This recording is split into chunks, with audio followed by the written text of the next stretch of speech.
Buenas tardes, nosotros somos el grupo número 2 de la materia de Ingeniería de Procesos. El día de hoy les vamos a hablar sobre las mediciones de presión. El grupo está integrado por Carvajal Ceballos Mauricio, Fajardo Chávez Kelvin, Pin Álava Luis David, quien les habla, Hidalgo Barreto Melo.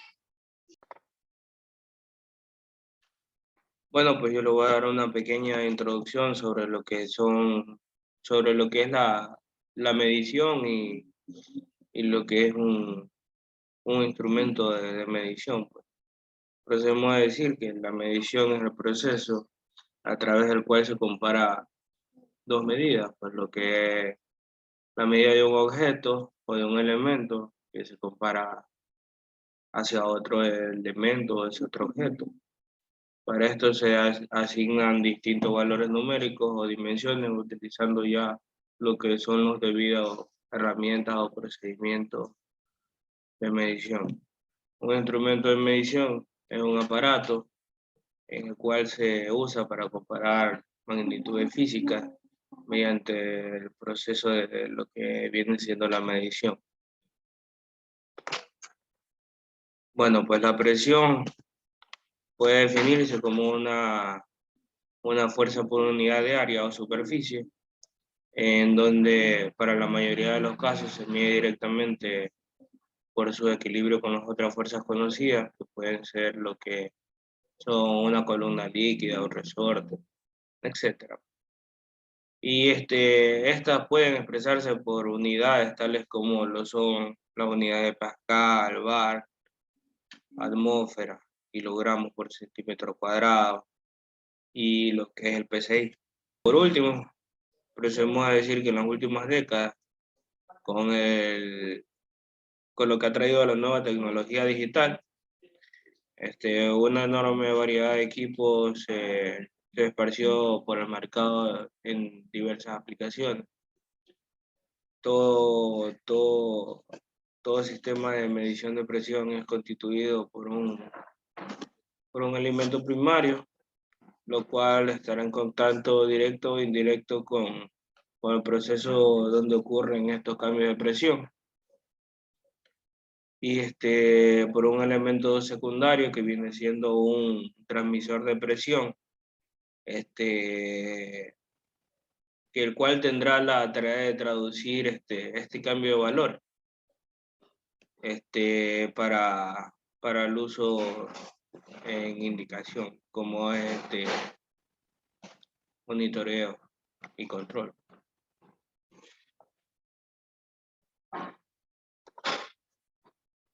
Bueno, como ya le habían hablado sobre la medición de presión, estos son los hombres que hicieron la historia de la medición de presión.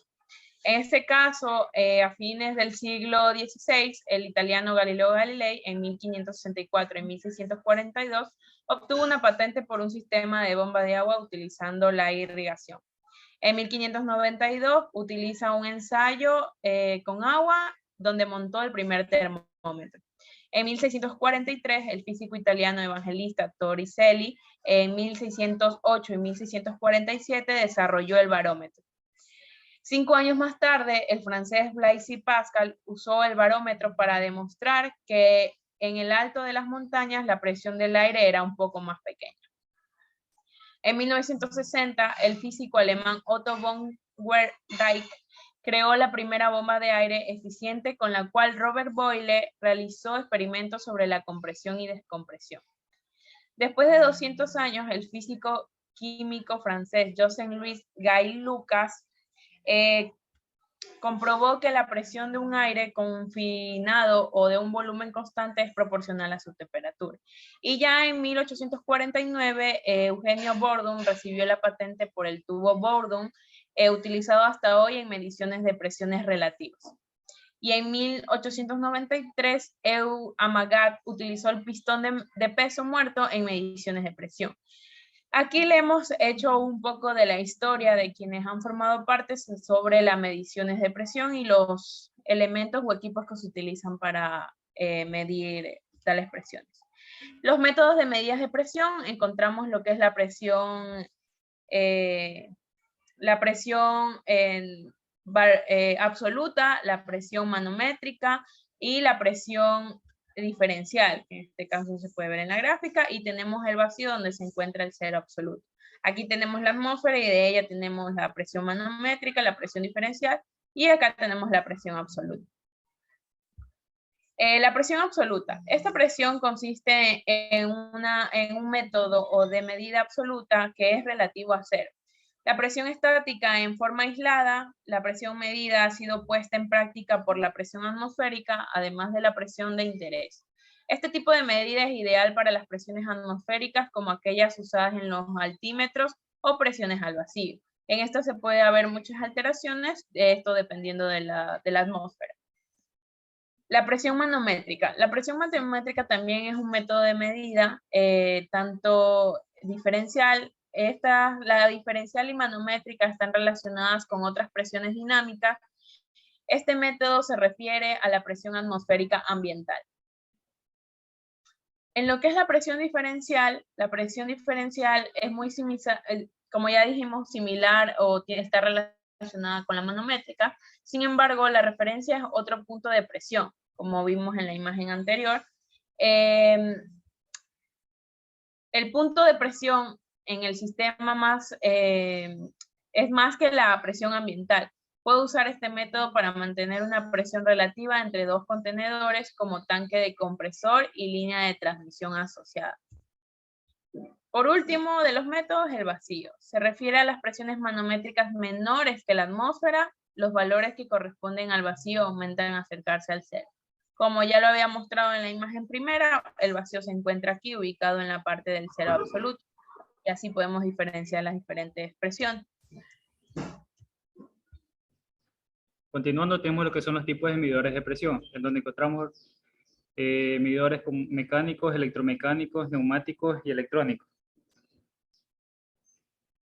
En los medidores mecánicos encontramos lo que son los primarios de medida directa y primarios elásticos. Los primarios de medida directa, estos miden la presión comprobándola con la ejercida por un líquido de densidad y alturas conocidas. Por ejemplo, tenemos lo que son los barómetros de cubeta y barómetro MU, como podemos observar en las imágenes, aparte del manómetro de toro pendular y manómetro de campana. Ya, entonces, los elementos primarios elásticos, estos se forman por la presión interna del fluido que contiene. Un ejemplo puede ser el tubo de Bourdon, el elemento en espiral, el helicoidal, el diagrama y el fuelle.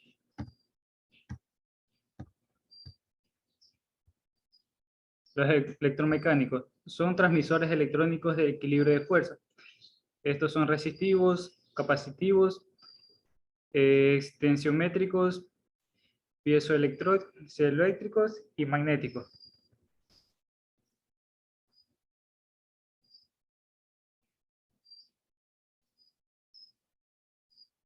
Los transmisores electrónicos de equilibrio de fuerza. Dice, para este tipo de mediciones se utiliza un transmisor electrónico que genera una señal en base a la posición del sensor. La posición del sensor determina, en este caso, la presión ejercida sobre la misma.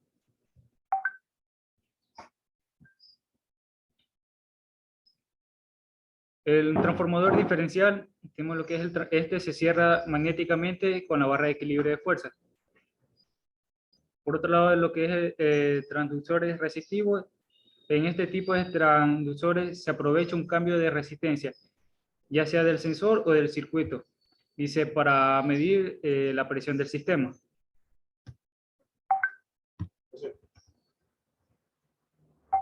En los transductores magnéticos, estos transductores son de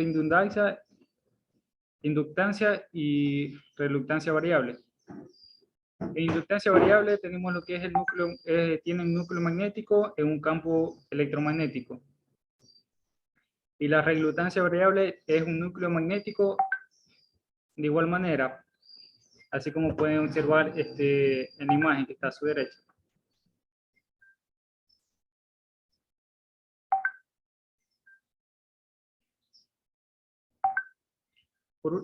Continuando, tenemos lo que es los transductores capacitivos. Estos se basan en la variación de la capacidad que se produce en un condensador al desplazarse de una de las placas por la aplicación de presión.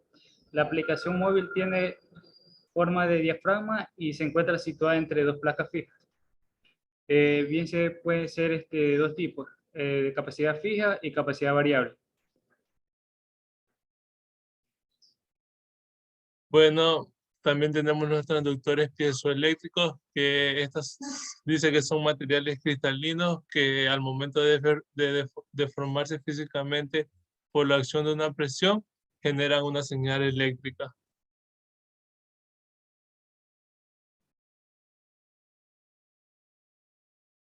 También podemos encontrar los medidores neumáticos, que estos dicen que los transmisores neumáticos se basan en el sistema tobera-obturador, que al momento de unirse convierte el movimiento del elemento de medición en una señal neumática.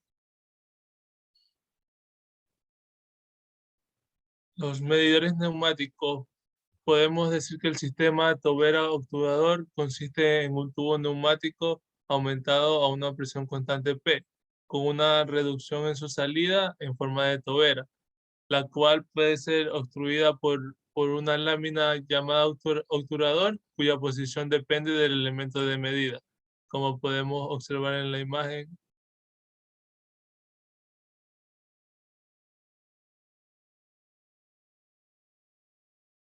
Tenemos también los tipos de sensores, que tenemos el sensor Bourdon C, que tiene hasta 100 megapascales, el espiral, el helicoidal, los cuales estos tienen la ventaja que tienen un bajo costo en razonable exactitud, son amplios límites de aplicación, y las principales desventajas son la histeriosis y es afectado por choque y vibración.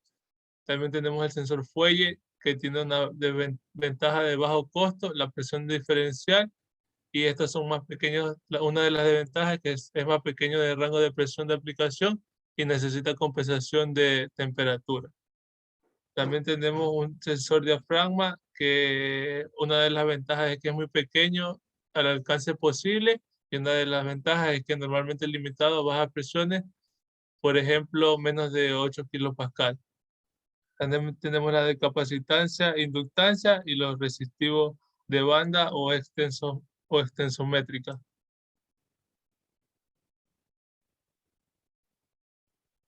En la aplicación en la industria, el manómetro se puede aplicar en diferentes ramas, como por ejemplo las tuberías domésticas, que en estas se usa para medir presiones de agua y el gas por tubería. En el uso industrial se utiliza para medir fluidos en proceso y en las diferentes maquinarias. Y en la caldera de agua, el manómetro es muy útil para medir el nivel de presión de gas dentro de la caldera misma.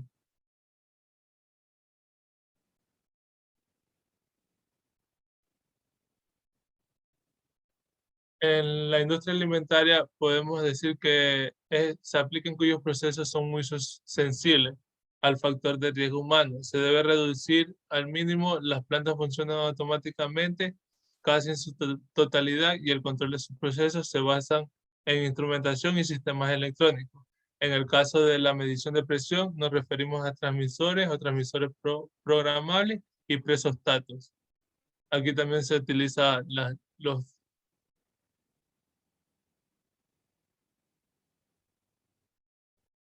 En la industria sanitaria tenemos que en las aplicaciones de la industria general se utilizan en muchos casos, en los sistemas de sellos separadores, y el sistema de sello con separador consiste en un sello en forma de membrana.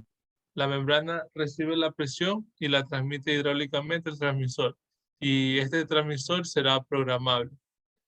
El calibrador de presión, podemos decir que es una herramienta que se utiliza especialmente para la medición de fluidos.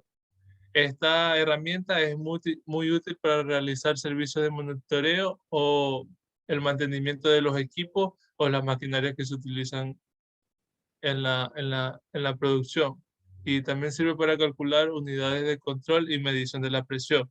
Y es ideal para el chequeo del control de la calidad de nuestros productos o de los productos. Y en conclusión, podemos decir que la presión se define como una fuerza que actúa uniformemente sobre un área determinada. Por ejemplo, cuando se presiona el botón de un timbre, la presión de la yema del dedo aplica una fuerza física que activa un interruptor de accionamiento electrónico en el interior del timbre, que luego envía una señal a la campanilla. En las aplicaciones industriales, la fuerza que se aplica sobre una área acostumbra a ser un gas o un líquido, aunque también puede ser cualquier tipo de sólido.